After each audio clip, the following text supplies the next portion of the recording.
My name is Chris. I'm one of the group members of my group leader Shaylin's group. And yes, I am wearing my Santa hat just because I felt in a festive spirit and it's almost Christmas. And also, Christmas is my favorite holiday, so yeah. Anyways, the group members are me, Charlie, Sebas, Juliet, and Shaylin. And today we're going to present Should the Electoral College be abolished? But first, I'm going to tell you the definition and the history of Electoral College. So, here we go.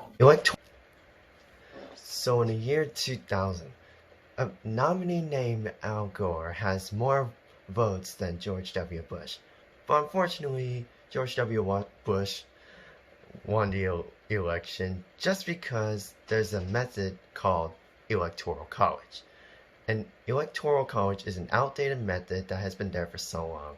So it's a process where each of the state senators and representatives get one vote, also known as the electoral vote.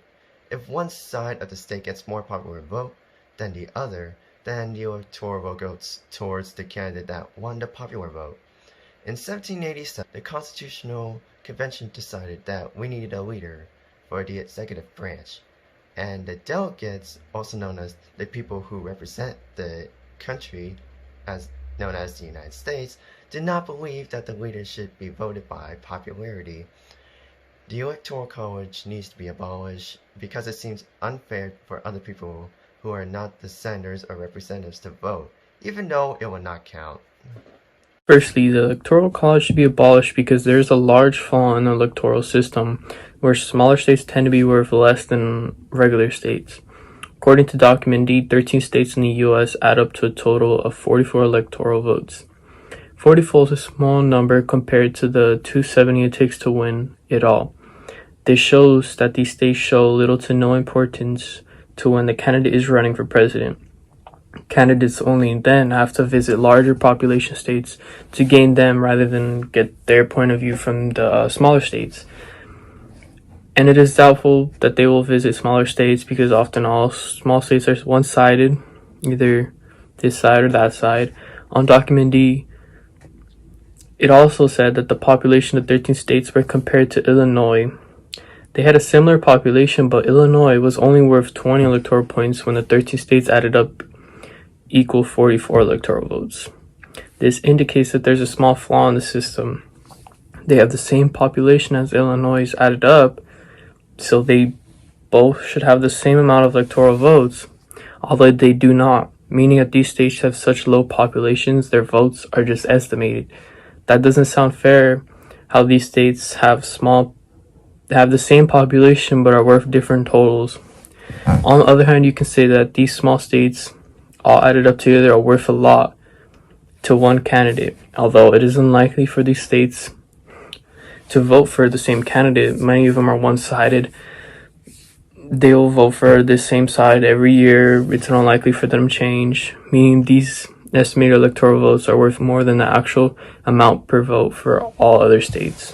So to begin with, Electoral College should be abolished because it doesn't treat all U.S. citizens equally, and according to Document C, electoral method of presidential selection is not the most efficient, and according to Mitchell McConnell, who imputed his positive opinions towards Electoral College in Document C, he said, "Every day when I wake up into my Senate office, I'm thankful for the complicities and the efficiencies that have been contributed to the freedom and prosperity we know in America.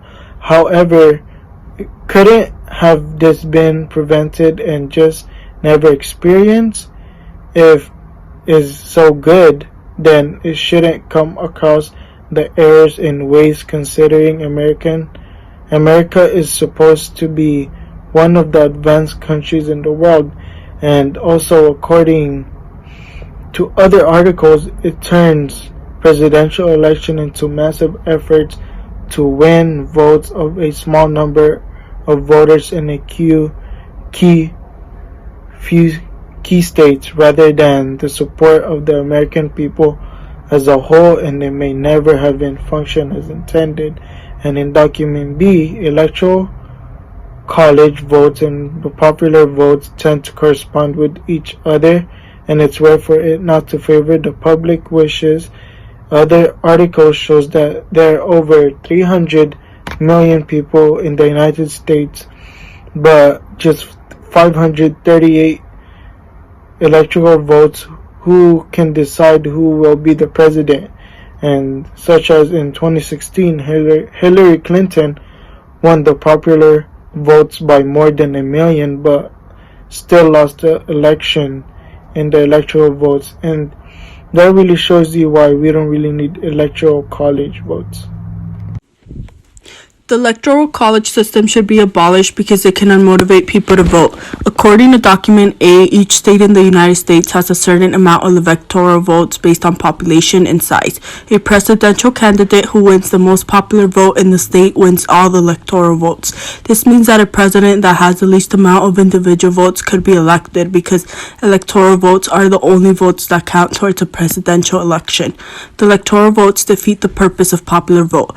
For example, if the presidential candidate had a large lead, voters in that state would be unmotivated to vote, as there wouldn't be a purpose. Even if the lead is narrow, the result wouldn't change. This also leads to the presidential candidate ignoring states where they have large leads. They are more likely to visit the states where elections are close.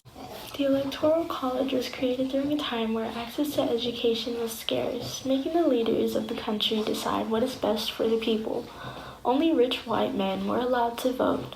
As new reforms occurred, the accessibility of education had increased, and so the diversity of the people who can vote. Every election, the winner of the election correlates with whoever wins the popular vote, with some exceptions. Whenever there is a tie in the election, it is taken upon the House of Representatives to decide. Each state gets one vote, and according to document F, a concern is brought forth due to the differences in representation of voters. For example, Wyoming's one vote represents 500,000 votes, compared to California being 35 million. The large dips in numbers brings forth an imbalance, making it possible for the people to get the opposite of what they voted for.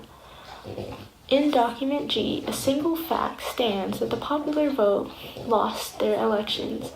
Although the people chose one candidate, the Electoral College said otherwise. This flaw leaves people in anguish over the new president, who the large majority did not vote for. The Electoral College should be abolished, leaving only the popular vote or a new system to replace it. The Electoral College system has many flaws and needs to be abolished due to the downright unfairness of the system. In document E, it states, if we would abolish the system, it would speed up the processing of tearing down the awful two-party system we have, and encourage others to think of their own single ideologies. The increasing rate of splinter parties, if this were to happen, it would make it harder for major party candidates to win. Major party candidates would struggle with securing all their votes if there was a surge of splinter parties. This would allow for other people's ideas and thoughts to be heard during presidential races.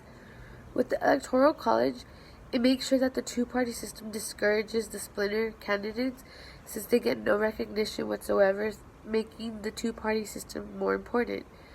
If we bring justice and abolish this system, we will let those who never get a chance to be heard finally be heard.